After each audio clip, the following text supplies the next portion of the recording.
अस्सलाम वालेकुम, welcome to day 11 इफ्तार आइडिया सीरीज़। और आज हम बनाएंगे चिकन कीमे की बहुत मज़े की क्रिस्पी सी कचौरी फॉर इफ्तार। और ये बहुत कमाल और बहुत ऑथेंटिक रेसिपी है। और ये कचौरी इतनी क्रिस्पी बनती है और इतनी लाइट वेट होती है कि इसको आप खा के बिल्कुल भी हैवी फील नहीं करते, जैसे कि बाज़ार की कचौरी खाते हैं तो बहुत हैवी तबीयत हो जाती है। इसमें ऐसा कुछ भी नहीं होता। So don't miss any step और सारी वीडियो कंप्लीट देखिएगा ताकि आप कुछ भी मिस ना कर सकें। इसके लिए सबसे पहले हम लोग आटा गूंद लेंगे। मैंने इसके लिए मैदा ले लिया है 1.5 कप। और उसमें मैंने थोड़ा सा नमक ऐड किया है और थोड़ा सा घी ऐड किया है। और उसके बाद उसको नीम गर्म पानी या नॉर्मल पानी से भी गूंद सकते हैं, लेकिन मैंने नीम गर्म पानी लिया है। नीम गर्म पानी से उसको मैं अच्छे से आटा गूंद लूँगी। और ये बिल्कुल नॉर्मल जिस तरह आप घर का आटा गूंदते हैं वैसा गूंदना है, लेकिन हाँ, ये बहुत ज़्यादा नरम नहीं होना चाहिए, अदरवाइज़ कचौरी जो है वो अच्छी नहीं बनेगी आपकी। उसके बाद आपने इसको रेस्ट दे देना है। रेस्ट देना जो ज़रूरी इसलिए है कि इससे पेड़े जो हैं वो बहुत अच्छे बनेंगे एंड देन फिर अल्टीमेटली कचौरी भी बहुत अच्छी बनेगी। उसके बाद इसकी फिलिंग रेडी कर लेते हैं। फिलिंग के लिए आपको स्क्रीनशॉट जो है वो आप ले लें। जो सारे इंग्रेडिएंट्स हैं आप सेम टू सेम वही इंग्रेडिएंट्स ऐड कर देंगे और आपकी चिकन कीमा फिलिंग जो है बहुत मज़े की रेडी हो जाएगी।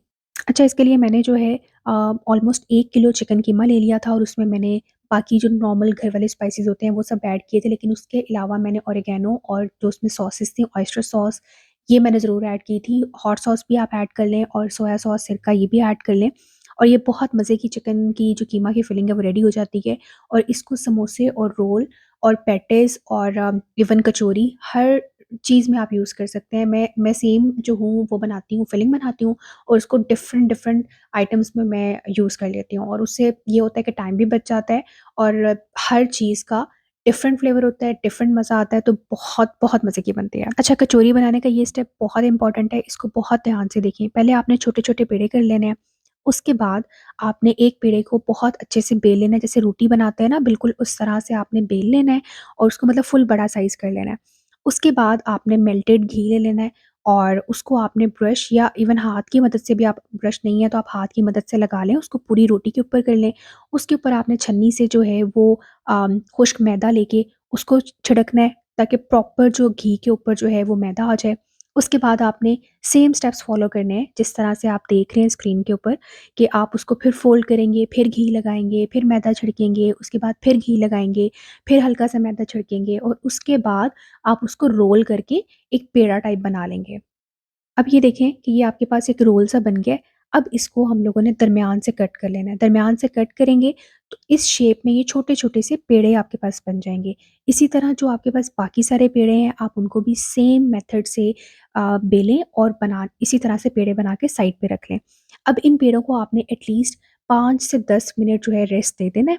उसके बाद हल्के-हल्के हाथों से प्रेस करना है। जिस तरह आप स्क्रीन पे देख सकते हैं, बहुत लाइट-लाइट हाथों से आप उसको प्रेस करते जाएँ। उसके बाद बहुत हल्के हाथ से आपने बेलन जो है उसके ऊपर रोल करना है और थोड़ा-सा बड़ा कर लेना है। लाइक इतना बड़ा होना चाहिए कि आपकी कह लें कि एक कटोरी जितना इसका साइज़ हो जाए, क्योंकि हम लोग इस कचौरी को कटोरी में बनाएँगे। वॉव! क्या बन गया यार! कचौरी इन कटोरी, वॉव!